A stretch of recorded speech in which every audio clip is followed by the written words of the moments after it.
Hi, my name is Greg. I'm one of the trainers for Kennelwood, and this is Behavior Basics. Today we're going to talk about collars and leashes.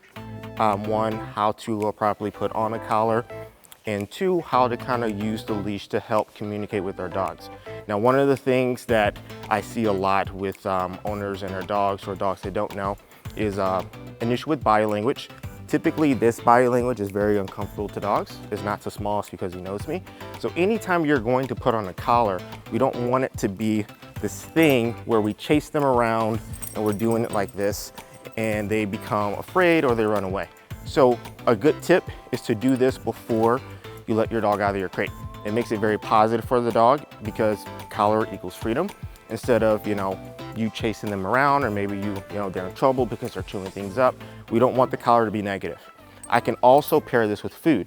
If my dog is in the crate, I can put a little bit of food down, slip the collar over while they're eating and snug it up. And even after, once it's on, I can mark it and give them another treat after. So that way it's completely positive. It's not negative to the dog. I can stay here if I want to and kind of mess with it just to get the dog used to that. Good. But doing that in the kennel is much easier, so your dog isn't running all over the place and you're not chasing around. If they do happen to be out of the kennel, then it's a lot better to do this from the side. So instead of going in the front, you come to the side and you can put it on this way instead. Again, I'm staying out of my dog's face. I'm not chasing them down. And I'm pairing it with food in the beginning to make it positive for the dog. Now, when it comes to the leash, most of us look at the leash as a tool to restrain, pull, hold back. We actually use it a lot differently in the training. We want the leash to be a form of communication.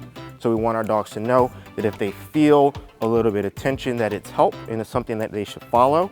To start this is very simple. Like most things, we started with food.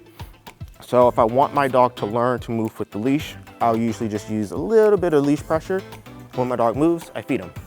A little bit of pressure, they move, I feed them.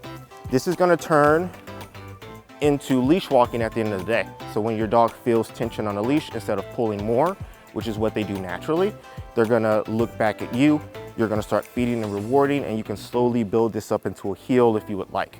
And you can use it for things as well, like if I want my dog to sit, I use a little bit of leash pressure. He already knows what that means, so his butt goes down. Free.